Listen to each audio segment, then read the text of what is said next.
एक शहर में दो बुजुर्ग पति पत्नी रहते थे। उनका और कोई नहीं था जो उनकी देख रेख कर सके, इसलिए वह अकेले ही रहते थे। मगर ज़्यादा उम्र हो जाने के कारण अब उनको अपनी दिनचर्या में बहुत मुश्किलें होने लगी थी। पति पत्नी चाहते थे कि वह अपनी हेल्प करने के लिए कोई नौकर रख ले, मगर पति जो बहुत शक्की था, उसे किसी पर भी आसानी से भरोसा नहीं होता था। इसलिए वह नौकर को रखने में थोड़ा हिचकिचा रहा था। पत्नी के बहुत समझाने के बाद उसने नौकर की तलाश शुरू कर दी, जिस पर भरोसा कर सके। कई लोगों से बात की, कई लोगों का इंटरव्यू लिया, मगर बूढ़े को कोई भी ऐसा व्यक्ति नहीं मिला जो उसके मन के मुताबिक भरोसे के लायक हो। कई दिन बीतने के बाद कुछ लोगों के कहने पर एक नौजवान लड़के को उन्होंने नौकरी पर रख लिया। लोगों का कहना था कि यह लड़का बहुत ही ईमानदार है और आपको किसी भी तरह का नुकसान नहीं पहुंचाएगा। मगर उस बूढ़े आदमी का जैसा स्वभाव था, उसको कहाँ उस पर इतनी जल्दी भरोसा होने वाला था। वह इस बात को लेकर हमेशा चिंतित रहता था। बहुत सोचने के बाद बूढ़े को एक आइडिया आया और उसने उस लड़के को आजमाने की सोची।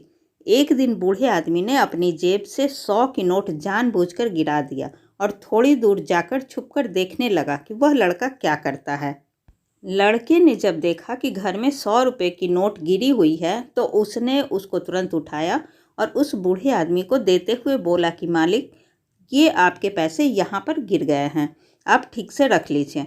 यह देखकर बूढ़े व्यक्ति को लगा कि अरे, यह लड़का तो सचमुच ईमानदार लगता है। पर उस बूढ़े का शक करने वाला स्वभाव अब भी पूरी तरह इस बात को स्वीकार करने के लिए तैयार नहीं था। तो उसने दोबारा यही तरीका अपनाने का सोचा और इस बार उसने जेब से 2000 की नोट गिराई और एक तरफ जाकर छुपकर देखने लगा। इस बार वह लड़का देख रहा था कि बूढ़ा आदमी कैसे जानबूझकर जेब से पैसे गिरा रहा था। उसको यह समझने में देर नहीं लगी कि पहली बार भी यही हुआ होगा। वह लड़का सोचने लगा कि वह इतनी ईमानदारी से इनके यहाँ काम करता है और ये लोग बदले में उस पर थोड़ा सा भरोसा भी नहीं करते। यह सोचकर उस लड़के को गुस्सा आया।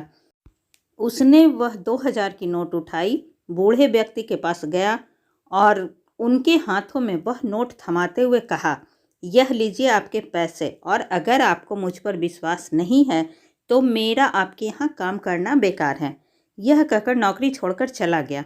बूढ़े व्यक्ति को अब अपनी गलती का एहसास होने लगा। उसने उस लड़के को रोकने की बहुत कोशिश की, मगर वह नहीं रुका। ऐसी ही अच्छी और ज्ञानवर्धक कहानी सुनने के लिए प्लीज़ आप मेरे चैनल को सब्सक्राइब ज़रूर करें। तब तक के लिए बाय बाय।